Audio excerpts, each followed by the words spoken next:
star in the making. எதிர்க்கட்சியாக பொறுப்பேற்று ஆணவம் அடங்காமல் மீண்டும் சனாதன தர்மத்தை ஒழிப்பேன் என்று வெட்டி சவால் போடும் உதயநிதி அவர்களை கண்டித்து ஆவடி பகுதியில் தமிழ்நாடு இந்து சேவா சங்கம் சார்பாக ஒரு கண்டன ஆர்ப்பாட்டத்தை இந்த ஆர்ப்பாட்டின் நோக்கமானது சட்டமன்றத்தில் பால்டாயில் குடித்து வீணா போன உதயநிதி ஸ்டாலின் சனாதனத்தை ஒழிக்க வேண்டும் என்பதை ஒரு பெரும் மூச்சாக சட்டமன்றத்தில் ஆட்சி ஏற்ற பதவி ஏற்ற மறுநாளே சொல்றாரு, என்னன்ட்டு சனாதனத்தை ஒழிச்சே ஆகணும், சனாதனத்தை ஒழிக்கணும்ன்ற எண்ணம் கொண்ட காரணத்தினால்தான் 25 கட்சி கூட்டணிகளோட இருந்த திமுக வெறும் 59 தொகுதி ஜெயிச்சுது. இந்த சனாதனத்தை அழிப்பேன் இதெல்லாம் உங்க தாத்தாவே சொல்லிட்டாரு. உங்க தாத்தாவால முடியாது, உங்க அப்பாவால முடியாது, நீ கீழ்க்க போறியா? அதையும் நாங்க பாக்குறோம் எப்படி பண்றேன்னு. இந்த வாட்டி 54, அடுத்த வாட்டி 5 கூட வர மாட்டீங்க. இந்த தமிழ்நாட்டில் எங்க இருக்கீங்கன்னு கூட தேடி பார்க்கணும். அந்த நிலைமை தான் உதவாநிதியே உனக்கு. இந்த அருமையான வேலை வேலையிலே தமிழகத்திலே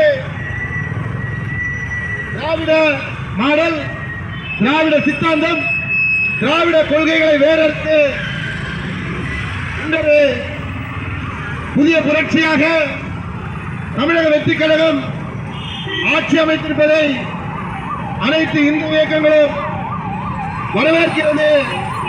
நாங்கள் பெருமைப்படுகிறோம். இந்த திராவிட எல்லாம் சனாதனத்தை ஒழிப்பேன், சனாதனத்தை ஒழிப்பேன் என்று கூறிக்கொண்டிருந்த இந்த திராவிட மாடல் அரசு எப்பவாவது நான் கஞ்சாவை ஒழிப்பேன், போதையை ஒழிப்பேன், நல்லாட்சி தருவேன் என்று ஏதாவது ஒரு அயோக்கிய பயன் கூறியிருந்தாரா? இதுவரையிலும் போதை கலாச்சாரத்தையும் பாலியல் குற்றங்களையும் ஒழிக்க தெரியாத, ஒழிக்க திராணியற்ற 5 வருடம் தமிழகத்தை நாசமாக்கிய திமுக கழகத்தினுடைய சட்டமன்றத்தின் எதிர்கட்சி தலைவரான உதயநிதியை தமிழ்நாடு இந்து சேவா சங்கம் சார்பில் மிகவும் வன்மையாக கண்டிக்கிறோம்.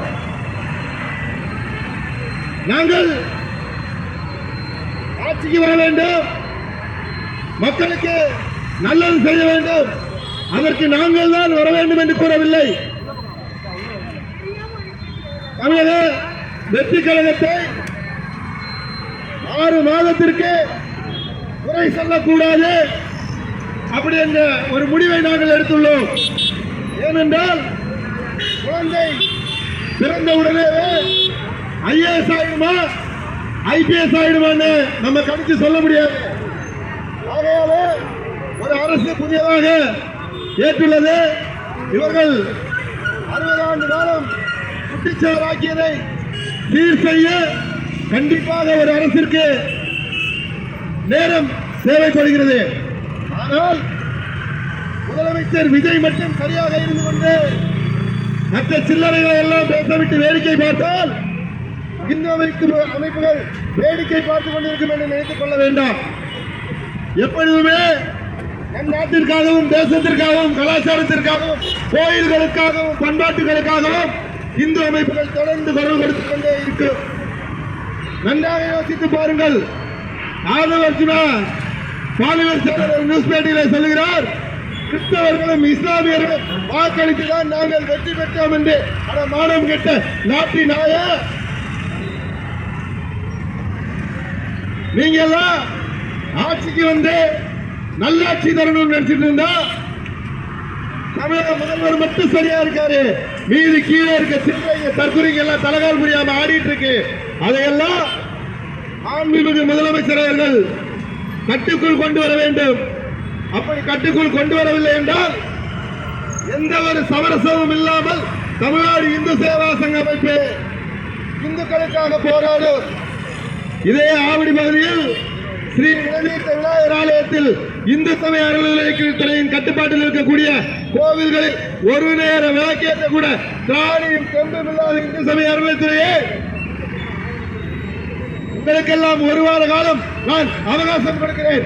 ஒழுங்காக அர்ச்சகரை போட்டு தீபமேற்றி அந்த கோயிலை பராமரிக்கவில்லை என்றால் உண்டியலை உடைத்து வெளியே எடுத்து வைத்துக் கொண்டு பொதுமக்களை திரட்டி கோவிலின் சாவியை பொதுமக்களிடம் ஒப்படைக்கப்படும் என்பதை இந்த நேரத்தில் தெரிவித்துக் கொள்கிறேன். அதே போலவே தற்போது ஆவடி சட்டமன்ற உறுப்பினராக பொறுப்பேற்றிருக்கக்கூடிய அருமை அண்ணன் ரமேஷ்குமார் அவர்களுக்கு தமிழ்நாடு இந்து சேவா சங்கம் சார்பிலே மனமார்ந்த பாராட்டுகளை இந்த நேரத்தில் தெரிவித்துக் கொள்கிறேன். ஒவ்வொரு பகுதியிலும் ஆய்வு செய்கிறார், மாநகராட்சி அதிகாரிகளை சந்தித்து பேசுகிறார். கடந்த 5 வருட காலங்களிலே ஆவடியிலேயே மிகப்பெரிய பிரச்சனையே அங்கங்கே குப்பை கூடங்களும் கொசு தொல்லைகளும் சுகாதாரமின்மையை நாங்கள் சந்தித்தோம். தயவு செய்து நீங்கள் அதை ஆராய்ந்து மாநகராட்சி அதிகாரிகளுக்கு கடிவாளம் போட்டு கண்டிப்பாக அதை சீர் செய்து தூய்மையான ஆவடியாக மாற்ற வேண்டும். ஏற்கனவே பருத்திப்பட்டு லேட்பார்க்கை தூர்வாரி சுத்தம் செய்து பொதுமக்களுக்கு ஒரு பூங்காவை அமைத்துக் கொடுத்த மாபா பாண்டியராஜன் அண்ணா அவர்களுடைய நல்லாட்சி தொடர மீதமுள்ள 9 பூங்காக்களையும் 9 ஏரிகளையும் தூர்வாரி பூங்காக்கள் அமைத்து ஆவடி மக்களுக்கு ஒரு நல்ல ஒரு ஆட்சியை கொண்டு வர வேண்டும் என்று கேட்டுக்கொண்டு எனது சிற்றுரையை முடித்துக் கொள்கிறேன். வணக்கம். வணக்கம். தமிழ்நாடு இந்து சேவா அமைப்பினுடைய மாநில தலைவர் ஆவடி ஸ்டாலின் இன்றைய தினம் ஆவடி மாநகராட்சி அருகிலே ஒரு மிகப்பெரிய கண்டன ஆர்ப்பாட்டத்தை முன்னெடுத்துள்ளோம். தமிழக சட்டமன்றத்தில் எதிர்க்கட்சி தலைவராக பொறுப்பேற்றிருக்கக்கூடிய உதயநிதி அவர்கள் சனாதன தர்மத்தை ஒழிப்பேன் என்று